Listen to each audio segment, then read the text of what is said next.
You're listening to Three's a Crowd, the North East Footy Podcast, with Rye for Boro, Steve for Newcastle United, and Ted for Sunderland.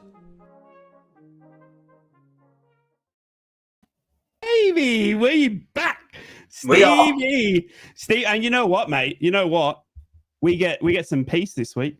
We do. He's not here, is he? Where is he? We said no more. We want no more Mackhams, no more French trying to bees. All right, stay away from us this week. We need a break from you. No more Ted. No, it's just how he's working today. So it is just me and the beautiful bald man you see next to me in Steve Ray. Good morning to you, Mr. Steve. I hope you're fantastic. All good, brother. A bit weary-eyed. For those that NUFC matters, you'll know exactly why. But what an absolute night it was for Steve and the crew last night. We'll get into that because I want to hear all about it. We got a lot to talk about to Middlesbrough fans as well. We have had a massive week in the signings on and off the pitch. It's just been incredible. So we're going to talk about that. And I guess if we've got time, we might bring up something about the Mackhams. If we can fit it in, we'll see how we go. But it is good to see each and every one of you. Welcome to Three's a Crowd at the North East Footy Podcast. We're the only podcast that gets the three clubs that traditionally hate each other and we bring them together and have a chat. Newcastle fans, Middlesbrough fans, and Sunderland fans. We cover all three teams right here each week. So make sure you like, comment, and subscribe and check out our socials beneath our names. Let's kick it off with a massive week for Middlesbrough because it's just hot off the press. Morgan Whitaker coming in last night, Boro fans. Can you believe it? The right winger or left winger, if he can, sensation from Plymouth, who are floating down the bottom, expertly managed by Wayne Rooney no more, has come to the Boro last night in a $5 million deal with $2.5 million in add-ons. This is a massive signing in championship standards. For Newcastle, you'd laugh at this, but in championship standards, this is like going and getting one of the absolute stars. This bloke was rumoured last January, with Lazio in a £20 million move, as was Jack Clark at the same time when they couldn't get Jack Clark. And then you saw Jack Clark go to Ipswich, but Morgan Whitaker didn't go anywhere. And now he's at Boro, can you believe it, in $7.5 million in the end. Massive, massive signing for the Boro, and just incredible because we kept Ben Doak as well, the 19-year-old superstar on loan from Liverpool as well. So what a week it's been. And to top it off, Ryan Giles, the Gilo, our left back. And we've got 5 left backs now, Steve, if you need one. We've got 5 on the books. 5 left backs on the books, mate. So if anyone needs a left back, call me. Middlesbrough. Do you want them Matt Target as well? We'll take them all. And so it's an absolute screamer for Middlesbrough at the moment. Kieran Scott, our director of football, just doing absolutely wonders at championship standards, trying to give Michael Carrick the tools. And you know what, Steve? I think, and we're going to talk about this. The big thing is that Michael Carrick cannot say now that he hasn't been given the tools for success this season. So it's really good. And there's Ted popping up in the chat. Ted, we asked you to stay away today, mate. Don't make us get legal involved. So we're going to cover some Mackham talk as well. We'll maybe get Ted in the chat or something like that. And we've got a massive, thanks to all of you out there, a massive troll of the week as well. It is absolutely incredible, all the trolls of the week. We had so many fantastic entries this week. So thank you for sending all your entries in. But Steve, we had a bit of a high there for Middlesbrough. We're going to talk about that more. We got the Mackhams to cover as well, sadly, because they beat Derby or something. I don't know. It's something. They're all talking French there. But unfortunately for Newcastle on the pitch, mate, the wheels kind of fell off last week in a devastating loss to Bournemouth. The big thing for me, mate, is the curse of our podcast continues because we all predicted Newcastle and you lost. And at the same time, we all predicted Middlesbrough and we lost to Portsmouth. So we got to stop with predictions first and foremost. But, mate, how are you feeling after that loss to Bournemouth? I was pretty, gutted last week. Nobody likes to see a win come to an end, especially not like that. But you know what? Ultimately, Bournemouth were the better team. There's no doubt about it. We looked shattered, and we looked shattered from full backs to midfield to centre forward. The only person who really came out of that game with credit outfield was Tonali. Dubravka, who I've questioned a little bit, despite the wonderful run we've been on, he hasn't had a great deal to do. Dubravka earned his wages last week with 3 or 4 sublime saves and really kept the score down because, let's face it, Bournemouth probably could have had 78 goals last week and it wouldn't have been unfair on them. They were superb. I genuinely didn't think at half-time that they would be able to keep that kind of consistency up and that kind of level of performance up, but they did, and all credit to Bournemouth and their manager. I mean, they were on a wonderful run as well, still are, of course.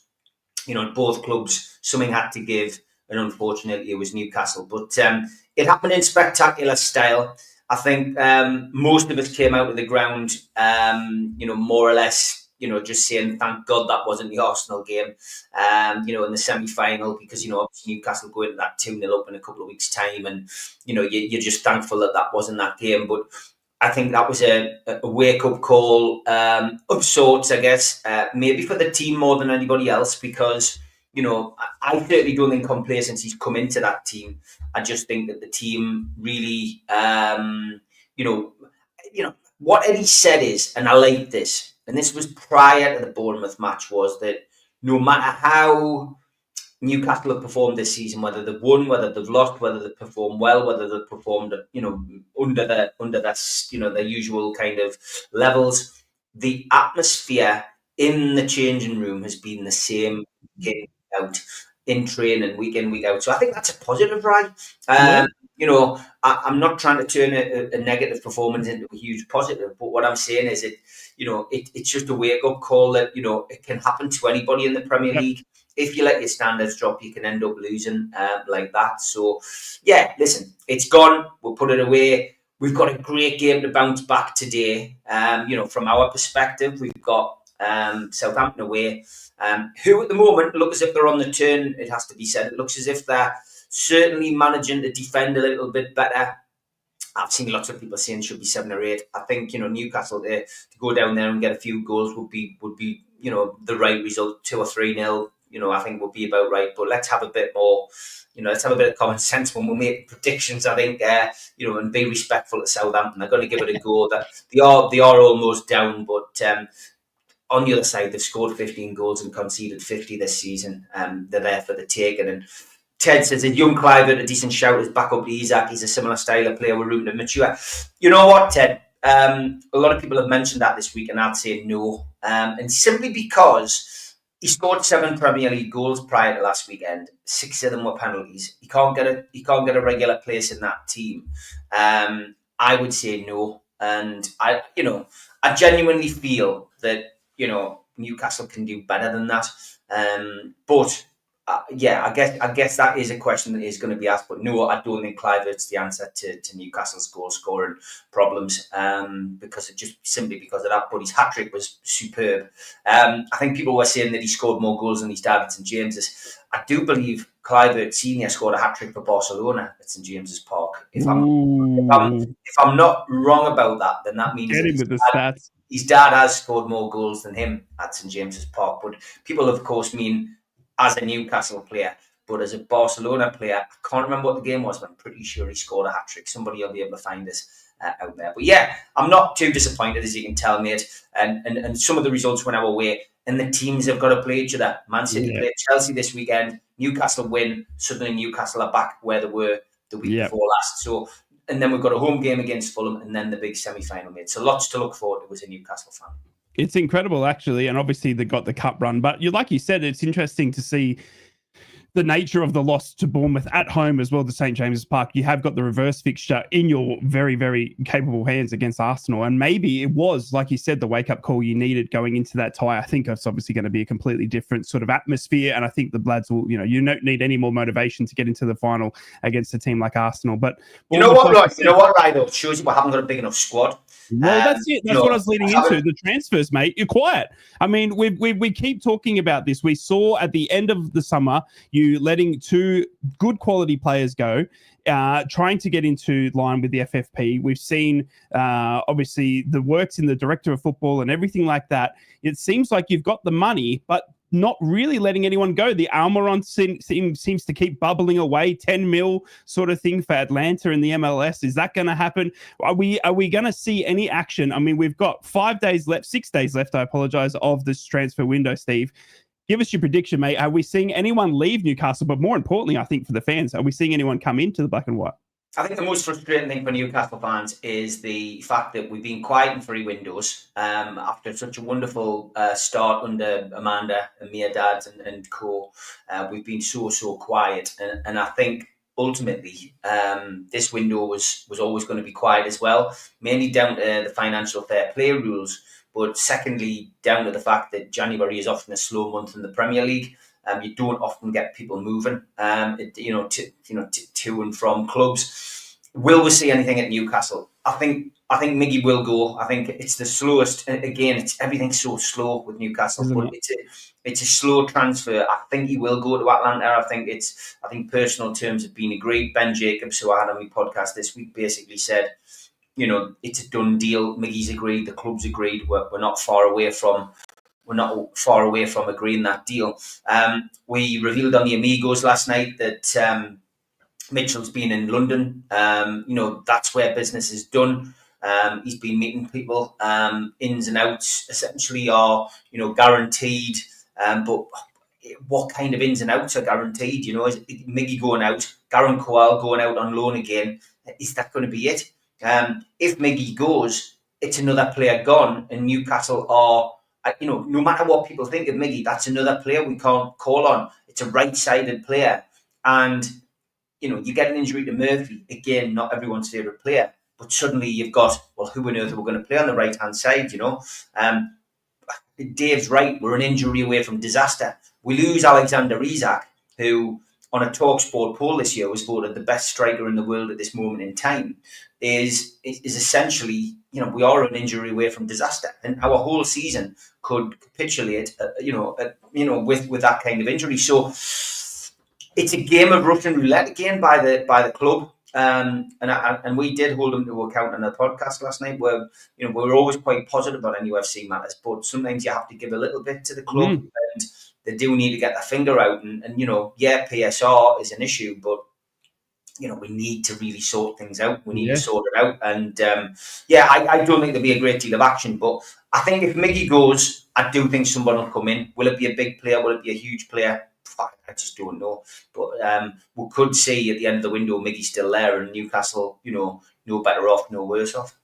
I think just to wrap it up as well, one of the comments I saw on social media, which I think was quite accurate when it comes to Newcastle, no matter what type of window it is, whether it's January or summer, whenever you see the club Newcastle United, because of the script of the billionaires, the richest club in the world, all this sort of talk that goes with it, I think whenever Newcastle come knocking, we saw it with Guehi at Crystal Palace, didn't we, in the summer? The price tag just seems to shoot through the roof. And I think Newcastle are finding out, the hard way, that whenever they come knocking, clubs are going to try and twist the knob a little bit too far and turn up that price a little bit too much, I think, for certain players, because they feel like Newcastle can pay it. But Newcastle are still, abiding by PSR as well, which I think is, it was an interesting comment, and it was something that I think is quite accurate, especially for Newcastle, because if I was a smaller club, or a club looking to, to boost my transfer window, and Newcastle come knocking, well, then, exactly who their owners is. But it doesn't really work like that at the end of the day either. Part of me wants to see Newcastle just go and do what Forest did, and just test the boundaries. I mean, Forest went out and just basically spent. Blew it away, didn't they? We were doing this show, when we were doing the breakfast show in the morning, we were basically going, what on earth is this? They're going to get hammered, and look at what they did. They got points deduction, but ultimately, right? Look at them now. Exactly. They aren't pretenders. They are championship contenders. And for me, part of me just says, let's just do it. Let's just do it. But it's disappointing.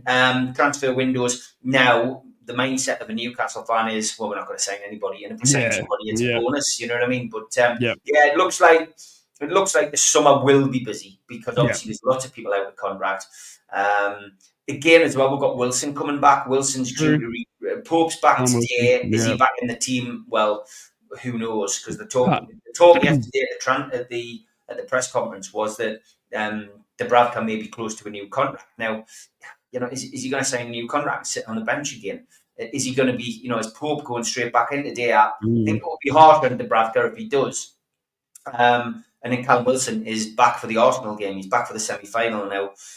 Hopefully, we get 10 games out of Callum Wilson. If we do, that almost eases that kind of pressure for us. Because a fit Callum Wilson firing on all cylinders in the last 10, 12 games of the season will get you goals. And and it takes the pressure off Isak. But it's a big if, It's a big if. It it's just feels like we are rolling the dice again, and, in the second half of the season, Yeah, well, look, it's going to be interesting to watch, and obviously we'll cover it all next week on the January deadline day. I believe we will have a podcast on the deadline day, if not the day after. So it'll be interesting to see what Newcastle can cook up this week, especially going with what the results, today against Southampton. Obviously, you would think Newcastle going down their favourites, but I mean, if the wheels were to come off again, you think Eddie Howe needs to start dipping into that transfer market. But team that has dipped into the transfer market, Boro fans, is us. You beautiful wonder kids. Forget the Premier League. Forget them all up the top there. Come back down to our level. We're killing it. We're buying everyone. Morgan Whitaker comes in the door. 7.5 million, 5 million up front. Absolutely incredible signing.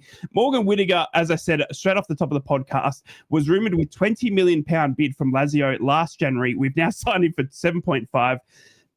Plymouth, obviously, not happy. The fans on social media, obviously, Morgan Whitaker was their star. He did... towards the end of it, and I want to get your thoughts on this, Steve. Yeah. The last game, Morgan Whitaker was rumoured to play. He was due to travel and play, and it was against Burnley, which was the other team that was rumoured to sign him. It was between us and Burnley. Burnley ended up smacking Plymouth 5-0 in that game, but Morgan Whitaker, who was named on the team sheet, didn't rock up. Apparently, according to the manager post conference, Morgan Whitaker didn't rock up. We've obviously seen 2 days later he's come and then signed for us. I mean, a player that doesn't rock up once he knows he's going. I think it can be understandable. I think it obviously does, but obviously everyone's saying it shows the class of the character and everything like that. But have you ever seen that in your time, Steve? A player maybe at Newcastle that didn't rock up once he knew he was leaving, or vice versa, a player that was coming to Newcastle that kind of did dirty by his old club? Because Plymouth fans here, especially on social media, are not happy with Morgan Whitaker. I mean, there's been players in Newcastle's history where, they've known, that they were going, and then, they've refused to put a performance in. It's, there's quite a few people. Cabaye is probably the one that stands out. Johan Cabaye. There's one or two French players in our history who've done it as well. I think Hatton Ben Arfa refused to play to come to Newcastle. As another one. So there's a theme there. Not that I'm singling out the French, but there's two in particular. It's one of those things. But yeah, I mean, listen, this Whitaker transfer, I certainly had a raised eyebrow when I saw it, because look, his stats are terrible this year because he played a poor team, but he still managed to score 3 goals in 20 games. But this is the guy who made the championship team of the season last year. Yep. He scored 20 goals in 50 games. But he's a star player. This is a big signing. Make no bones about it. This is a big, big signing for Middlesbrough. Okay. I think Ted will be sweating a little bit now. Yes. Mind the gap might be getting reversed here, because if he hits the ground running, this kid, I'm not being funny, this guy really could be the difference between playoffs and automatic promotion. And I think a lot of this is down to Michael Carrick.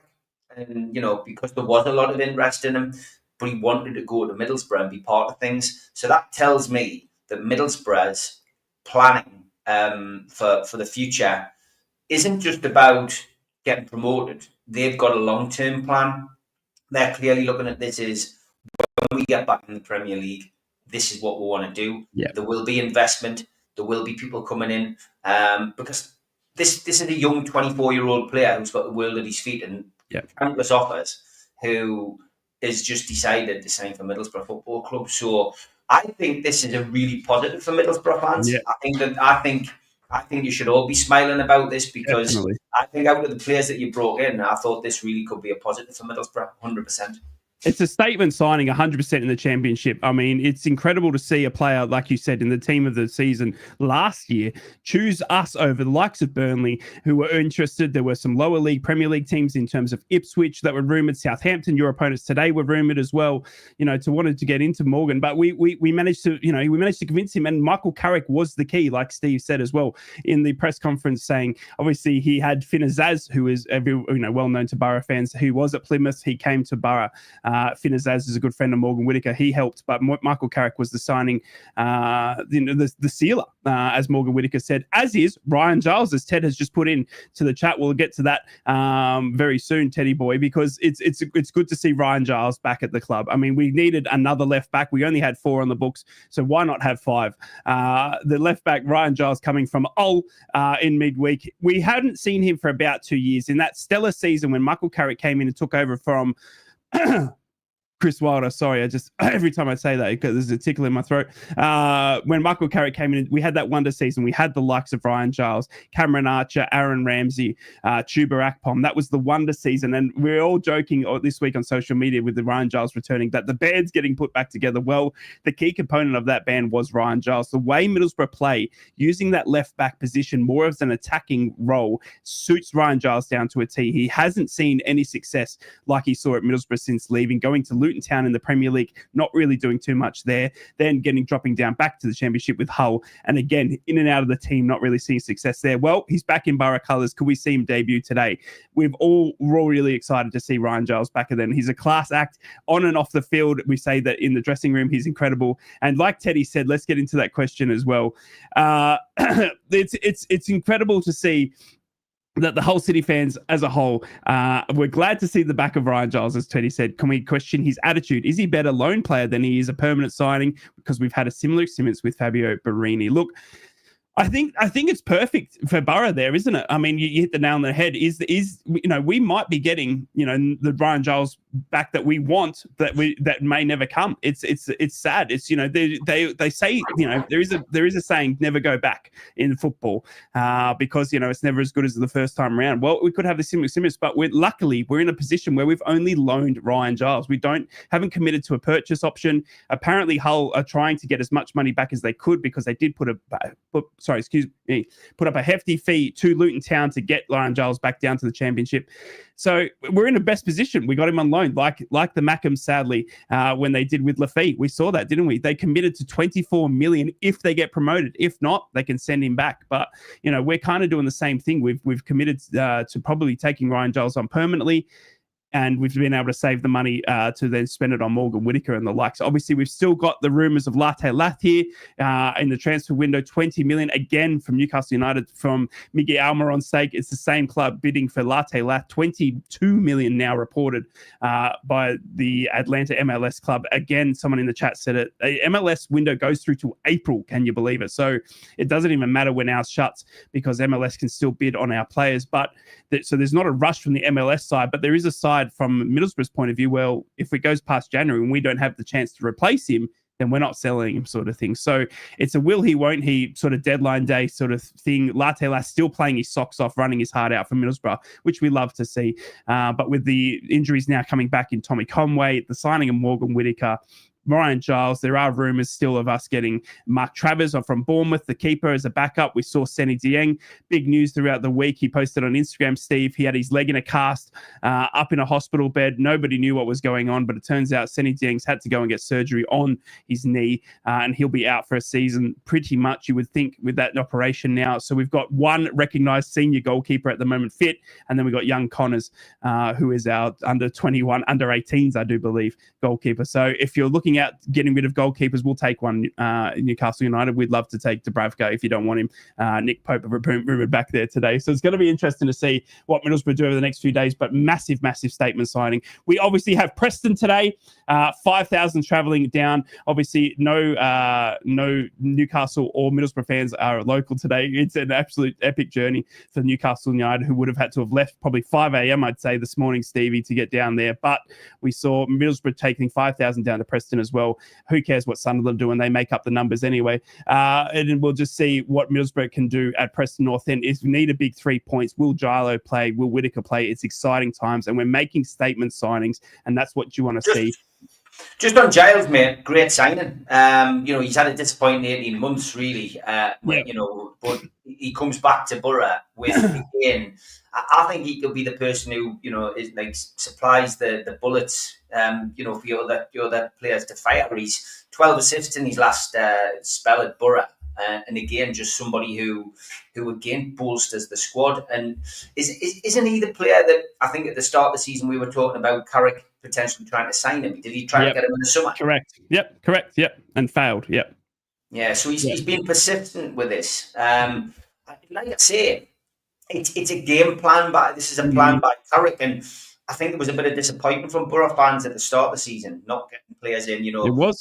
You were saying you were concerned about players going out at the start of this window, but it's been the polar opposite. You know, it has. It's been the polar opposite, and you managed to attract players. I mean, Sunderland have signed players as well. They have. But I think it's a shrewder window for you. And I saw one of the comments earlier about another player from a Boro fan. I'm just trying to find it there about. Let me see.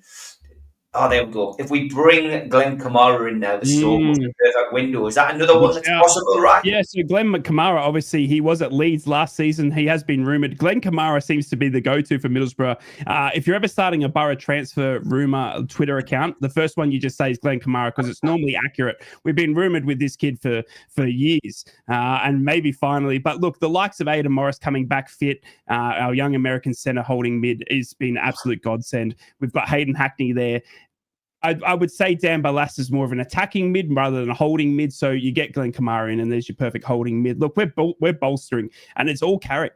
We've seen previous transfer windows with Kieran Scott, our director of football, much like you have, when you had Dan Ashworth and that sort of likes, it was sort of, you can kind of see once you've been around a little bit, can you, Steve? And obviously most of you fans and Steve, you can tell what is a director of football signing and what's a coach signing. And I think you can see that Michael Carrick went and got Ryan Giles because Ryan Giles excelled under Michael Carrick. And Ryan Giles said in his interview yesterday, I came back for Michael because he gets the best out of me. Morgan Whitaker said the same thing. And Morgan Whitaker said, Michael Carrick has been interested in me and wanted me to come. And that's all I needed to hear. So these are two Michael Carrick signings. And I'm really excited for that because what we've seen, I'd say in the summer, was a lot of Kieran Scott signings, which was our director of football. So I'm just excited as a whole as a Boro fan, as you should be, Boro fans, because I think it's just absolutely incredible to see that we're making a push and we're in the playoffs. We're right where we need to be. We're not second, we're not first. We saw the wheels fall off for Sheffield United last night in a 3-0 loss. So it's all push now for Middlesbrough.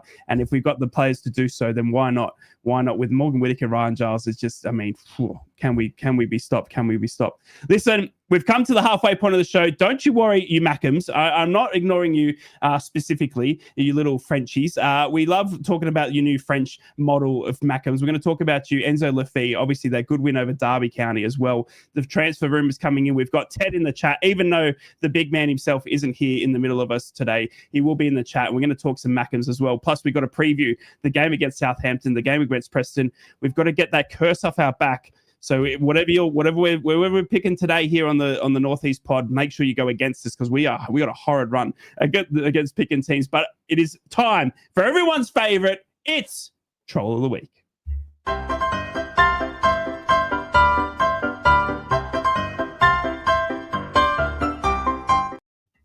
Yes, and thank you to everybody who sent these in. We've got some absolute belters. First up is a sticker that was left on a lamppost it was after a game with Braintree Town. So thank you for this one. Braintree Town, in your town. I think we'll just we'll leave the rest of it for a description. But a strange sticker there. Thank you for sending us that in. This is a wonderful slide ride. Do you go on water slides? You've been on your holidays. Did you go on a water slide? I'm a water slide, mate. I'm down head first. Have you been on a football-related one? No. There we go. A Diego Maradona slide. At Maradonald's.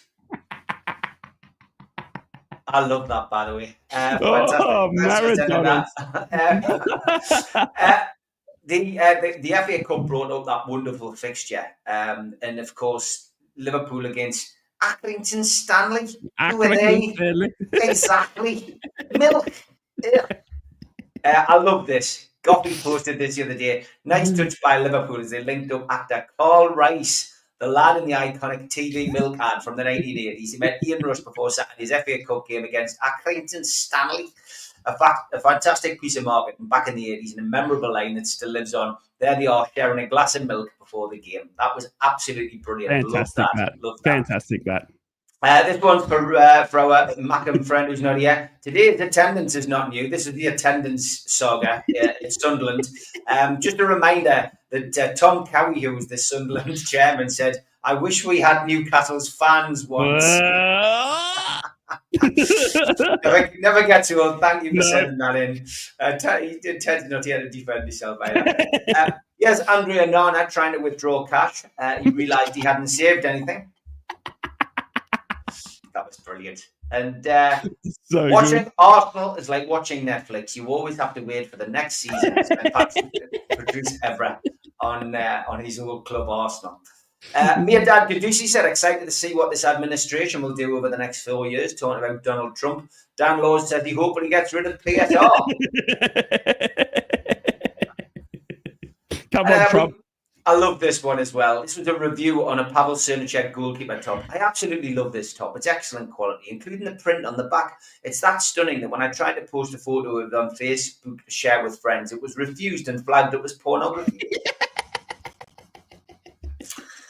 And why is Danny Rose dressed like he's about to deliver bad news to Darth Vader? Is the question. He's got a weird sense. What? Oh my weird God. sense of style. Like wow. That. Stephen Gerrard reportedly linked with the Poland national team. Stuart replied, "I read that and thought, well, he's finally found his level. Then realised it said Poland team and not Poundland." And this was great as well. Football away days. This Boro fan had a night shift starting at 10 o'clock, so he went to the match in his work gear. What a legend. Sunderland Nissan FC could never. I love that.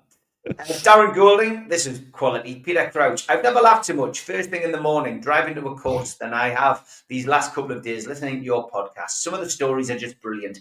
Byron, he replies, what do you expect here? Him to be like, oh, cheers, Daz. Really enjoyed making it. Thanks for the feedback. Enjoy your course, fella. Peter Crouch, of course, then read it and went, cheers, Daz. Really enjoyed making it. Thanks for the feedback. Enjoy your course, fella. Ultimate troll. Completely done. Blue Boy, of course, when Sean Dyche was at Everton, he went, the run really isn't bad on paper. If you add wins to it, said Sean Dyche. Blue Boy, then an Everton fan, said, well, if you take away the dead bodies, Fred West actually laid a decent patio. And this is good. Sometimes you need the right manager to come in and change the whole mood for Everton. That man was Ange Postecoglou. The winner this week was this one. Jimmy Moore, thanks for sharing this. Wayne Rooney's in negotiations to become a pundit on Match of the Day. Jimmy said he'll get them relegated to BBC Two. Thank you for that. If you've got a troll of the week, send them to me, Rye or Ted on our social medias. Or you can email me, nufcmatters1892 at gmail.com. I'll get them direct and then I can load them in the system to play the Cat for Jules.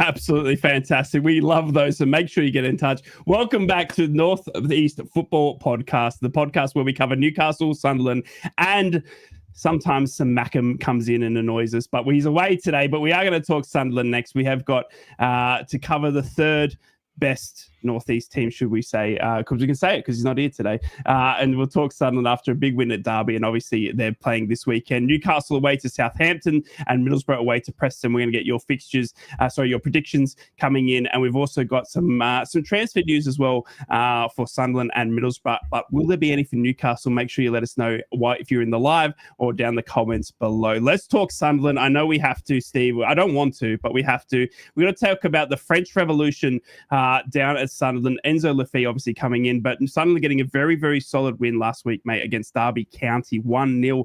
It was going to look like a bore draw. I did tune in. It was incredible to see Sunderland seemingly finding a way. What I am very impressed with in this Sunderland team is that how young that midfield is. In Chris Rigg, which is obviously well known to Newcastle fans, but in Chris Rigg and Bellingham, they've got so much pace to move that ball up and down that field. Chris Rigg and Bellingham, I think one thing we talk about each week in, week out is how good they are on the ball. But one thing that surprised me is how quick they are in terms of Bellingham and Rigg. And now you've gone and added a £24 million rated Enzo Lafay.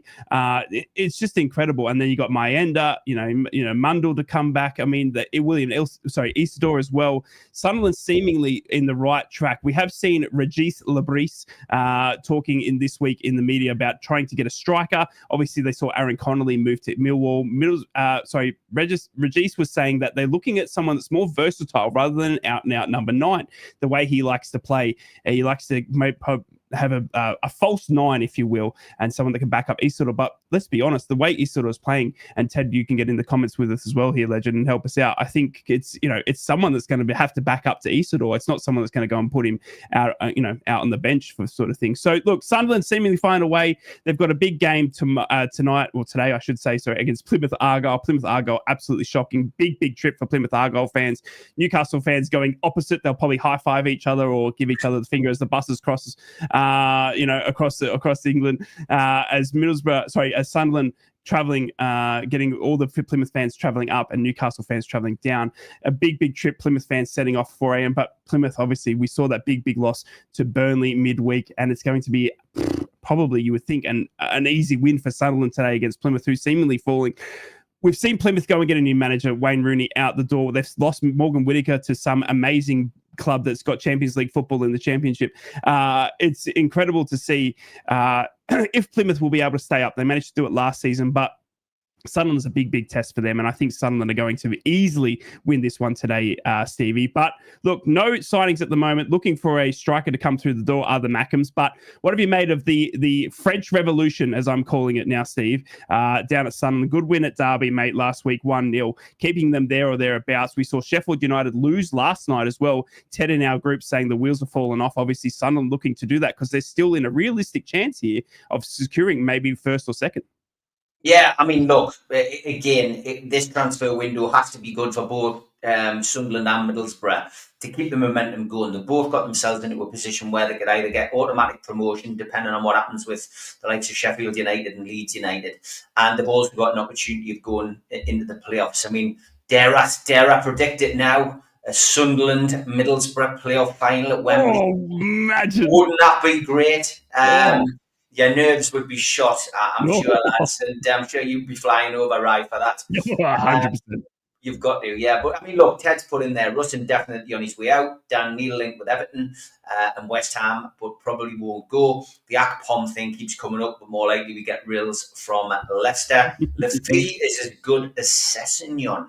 There, I said it. And I would imagine that, from my perspective, that again is a big signing for Sunderland. It's how these players fit into the team that they've already got and how Lebris uses them. I saw a comment from Lebris this week that he's only 70% at full capability at the minute. Lafay, he's still getting used to the English game, probably getting used to the northeast climate. But he impressed in his debut at Burnley, and then caught the eye again on Tuesday night, with a few neat passes and through balls when they won a Derby 1-0. He's got a strong pedigree, Lafay. And of course, he was linked with moves to Liverpool and Arsenal when he was in League One. And, Lebris has pulled off a worldie signing him. But to hear that he's probably only at 70% is probably a worry for people who Sunderland play over the next few weeks. And with Rye and with Ted, who's comparing him with Sessegnon, that's a hell of a That's a massive rap. I can understand why Sunderland fans will be happy about this, and understand why other teams be worried. It's all to play for in the Championship, and what's really good about it this year is nobody's running away with it.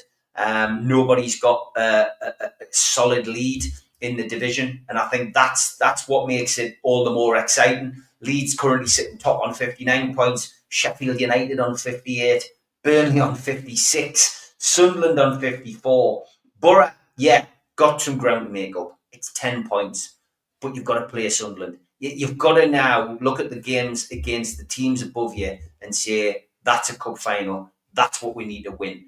To give yourself a fighting chance. As we know, Leeds United, when it gets to Easter, always fall apart. There's always something goes wrong with Leeds. You've just got to be there to try and jump in and take that opportunity. But it's not over. You're 9 points off that second place against Sheffield United. You've got a game in hand on Sheffield United. That's got to be the target for now, getting up in that automatic space. But it's exciting. It's really exciting, and that's what I like about this division. It's awful being in it, but it's great as a spectator who's a Newcastle fan in the Premier League watching it. And as you get towards the back end, it's great. So the French Revolution is on at Sunderland. The Revolution's also on at Middlesbrough. It's going to be a hell of a run in, lads. It's incredible. Obviously, we've both got games today. Obviously, Middlesbrough taking on Preston, Sunderland at home taking on Plymouth. But then we have a break. Obviously, we have to let you big dogs play in some cup or something that doesn't really matter.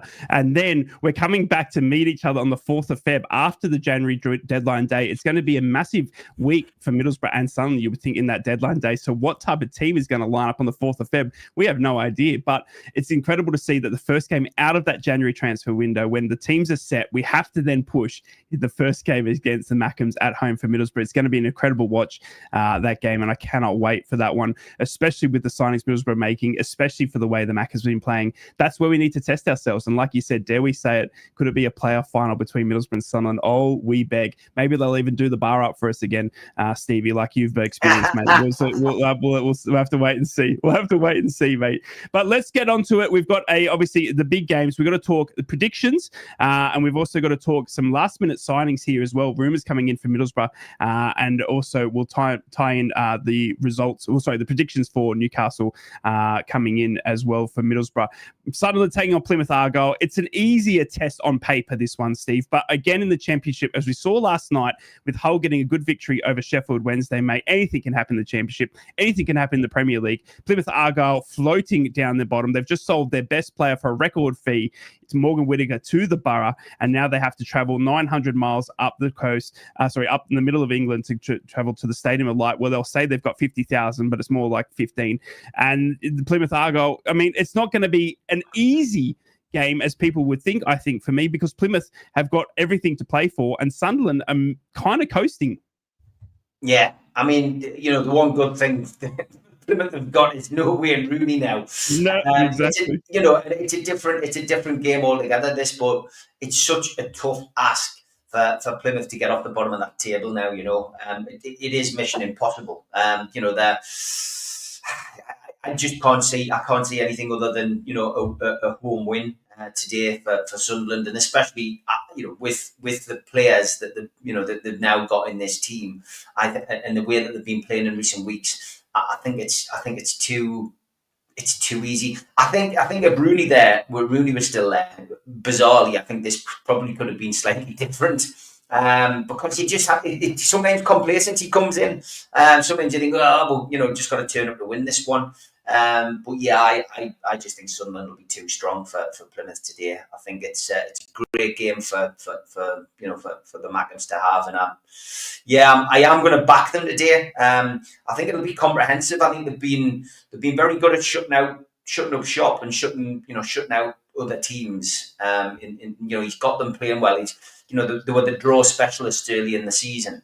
I think this could be a big day for Sunderland. I think I'm going to go 5-0 today. Oh my God, Steve! I think Sunderland are going to win this game 5-0. I think it's a big day for Ted. I think Ted will be smiling tonight, not because he's just done a shift at work, but I think it's going to be 5-0, and he's gone for a 1-1 draw. There you go. Incredible, isn't it? Because he thinks we're going to put the curse on him. But, I mean, look, before we get into the predictions here from me, I just want to read these stats to you. And Sunderland fans, turn away now. Sunderland have lost 7 of their last 10 league games against Plymouth Argyle in the second tier, though they did win this exact fixture 3-1 last season.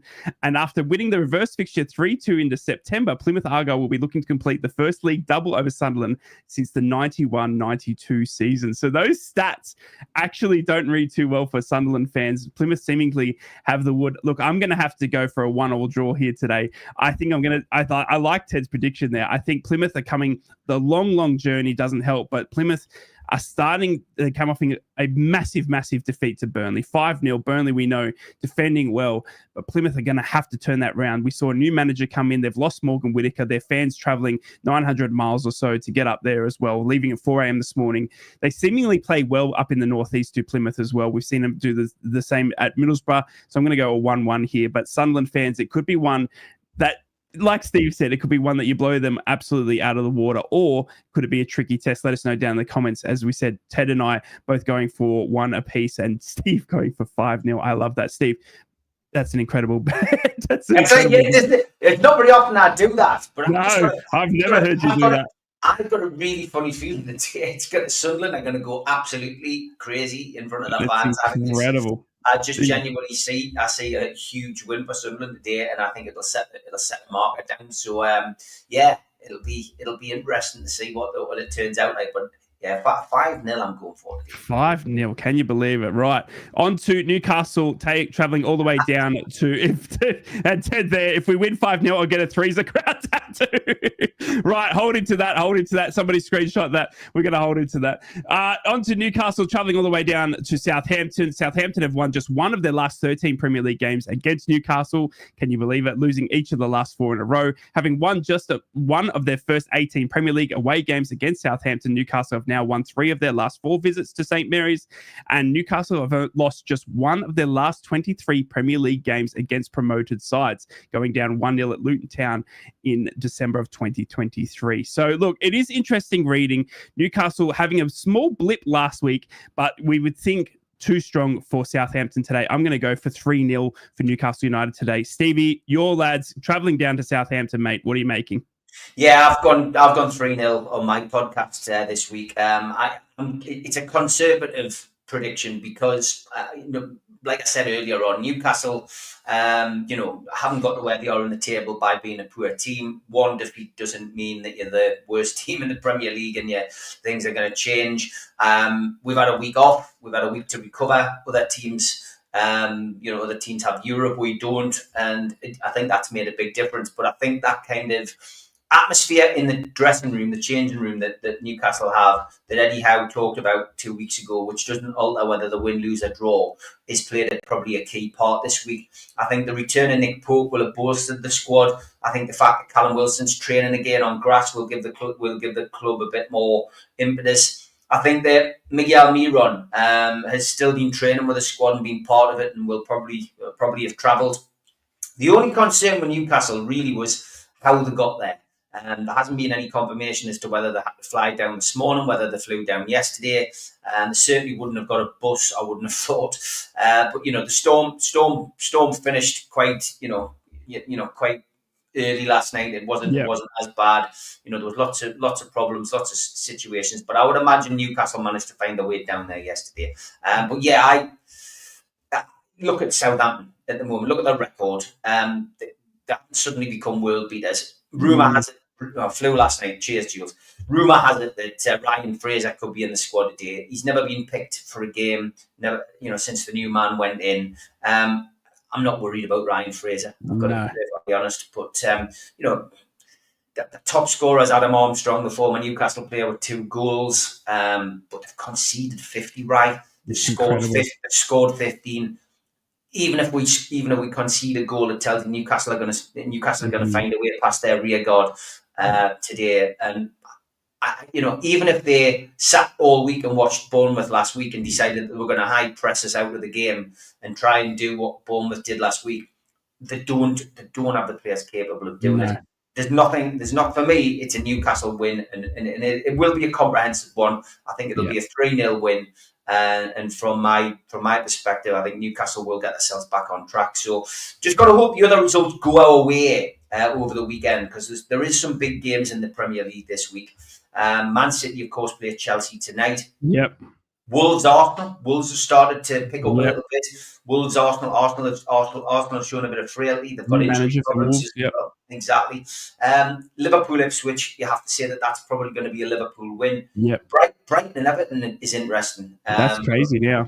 Brighton are up there, but Everton have started to find a bit of form David now. Moyes is back. Big game today at 3 o'clock is Bournemouth Forest. Something's got to give today because Bournemouth are a big team at the moment. They've got a big say in who the title goes to this season and who gets into the Champions League. So for me, I'm really looking forward to seeing how that one goes.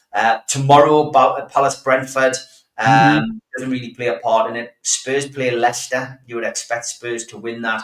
Villa West Ham's an interesting one, especially again another one, and then Fulham Man United. And on current form, you'd expect Fulham to win that. Man United to come away with a defeat.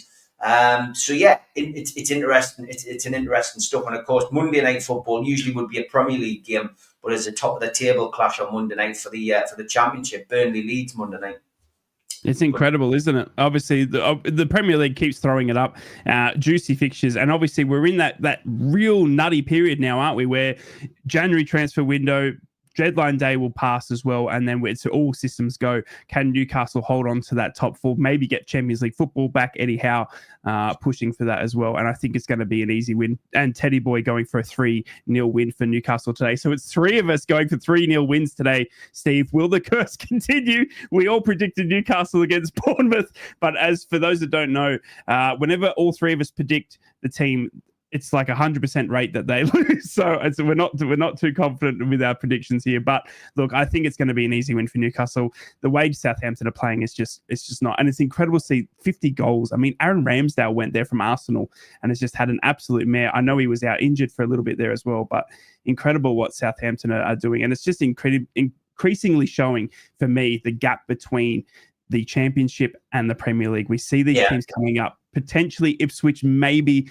are doing that, that Luton Town that we saw last season, Steve, but it's still no prevail. I still think Ipswich are coming down. I still think Leicester probably might come down as well. Southampton definitely coming down. And then it's again 2 seasons in a row, Steve, where we've seen those 3 Championship teams come straight back down. The gap is largening, mate. The gap is largening unless you, like you said at the top of the podcast, unless you can come up and do now Nottingham Forest, where you kind of push the boundaries a little bit and really push the squad limit. I think you're in for a tough time when you come up, and we're seeing that with today with Newcastle. I think in a big win against Southampton. Middlesbrough taking on Preston at North End. This is a juicy one with Middlesbrough getting the new signings through the door. Ryan Giles and Morgan Whitaker in time. Will they line up? The team news will be out in a couple of hours from now. Preston North End have won each of their last 4 home league games against Middlesbrough since December 2020. Not good reading for Middlesbrough fans. Middlesbrough have won 2 of the last 4 league games against Preston North End, though both of those victories came at the Riverside Stadium, and Preston are currently unbeaten across the last 7 home league games, last enjoying a longer run at Deepdale between April and November of 2019. So the stats read strongly for Preston North End, but I think Middlesbrough are going to get the edge on this one today, Stevie. I just think with the boost of Ryan Giles, the boost of Morgan Whitaker, Michael Carrick, getting some signings through the door is going to be a big smile on his face. 5,000 Boro fans travelling down as well. I think Preston like to defend. That's the way they're set up. So I think it's going to be tough, but I think we're going to get a good 2-0 victory today for the Boro, Stevie. Yeah, it's, looking at the form, I was surprised how low down the table Preston are, 16th place. Bit of a strange one. You're as good as your last result. They beat Watford 2-1 on the road, which I think would be a tough game for any Championship team. Watford a steady away Championship team. And then just going back through the results since the turn of the year, starting with a trip to West Brom, they lost 3-1 there. They drew with Oxford at home 1-1, beat Charlton 2-1 at home, and then drew with Luton 0-0. So they're not in a bad run of form at the minute. So they were clearly lower in the table. I haven't really been paying much attention to Preston, if I'm perfectly honest.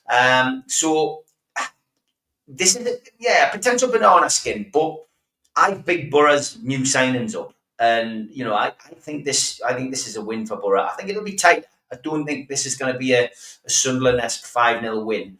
I'm going to go for a steady 2-1 for Boro today. So I am going for a win. I've predicted all 3 teams to win this week, but I think it's a 2-1 win for Boro to keep yourselves on the right track. And of course, if you both can win this weekend, then you're going to gain some points on either Burnley or Leeds, or both, of course, at the draw. Mm-hmm. So you need to both win. If you're being serious about mounting an automatic promotion campaign this weekend, you've got to win. You've got to win these games. So I'm going to go for a 2-1 win. It is very interesting. And as Tom Dixon said rightly in the chat as well, Leeds versus Burnley is massive for the championship. We see big games in the Premier League. Well, in the championship, it gets no bigger than Leeds versus Burnley. Who will get the wood on that one? Because Leeds and Burnley, obviously Sheffield United on top, that's the teams that we're trying to catch also in the Mackems as well. And Middlesbrough need to start putting some bit of a chunk in that gap. And we need to start doing it now. I mean, big news as well, Stevie, before we wrap up here on the Northeast Footy Show pod, mate. We've covered all three teams, but big news for us, someone that we absolutely love as he's got something on his nose or Steve or something. He's scratching. Under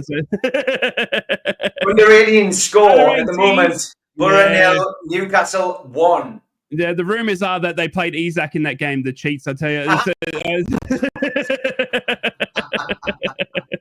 We'll wait and see on that one. Under 18s are currently playing at the moment. But big news, and Steve, a good friend of yours, mate, a train friend, if you will, Mugger. He's back, mate. Mugger's back. Tony, we all love Mugger here on the Northeast Footy Show pod. Obviously, he's been a big part of Middlesbrough and Sunderland. And Steve, obviously, good friends with him. They met as well. Mugger is back in management at West Brom. Middlesbrough played them midweek. Obviously, a good 2-0 win over Mugger. But it's just good to see a man who's come away from beating bowel cancer, is Mugger. And he's come back and he's fresh-faced, ready to go. He said that he's still got a lot to give football. He's excited. His family's prepared. And he's gone back to West Brom, a team where he had very, very good success for in the early 2000s. So it's just good to see for me, Steve Mugger, back on that football pitch where he belongs. Yeah, 100%, mate. Mugger's a lovely guy. Met him on a train. When he was Sunderland manager, actually. Jumped in, he went. I mean, Newcastle colours on as I usually do. And we had a great chat. Lovely guy, and one of the one of those people who's been through the mill recently, but great to see him back, and great to see him back in football. He is a good manager. He's old school, but he's a gentleman, no doubt about it. And I wish him all the best. And let's hope that let's hope West Brom can pick up under his management and he can pick up where he left off. Right, but fantastic, mate. Wish him all the best. No, it's fantastic to see. And first breaking news here for Middlesbrough fans as well. Middlesbrough have just tweeted out 50 seconds ago a picture of a fridge. So for those that know very, very well, it is George Edmondson returning to the Borough. George Edmondson, who was on loan from Ipswich. He was recalled by Ipswich some weeks ago because Ipswich and Middlesbrough trying to get a deal done. Well, it looks like the deal's done. A picture of a fridge on Middlesbrough's timeline, which means George Edmondson, the Ipswich Town defender, the player we saw on loan for the first half of the season that did ever so well, is now a permanent signing for the Borough. So another signing through the door in George Edmondson.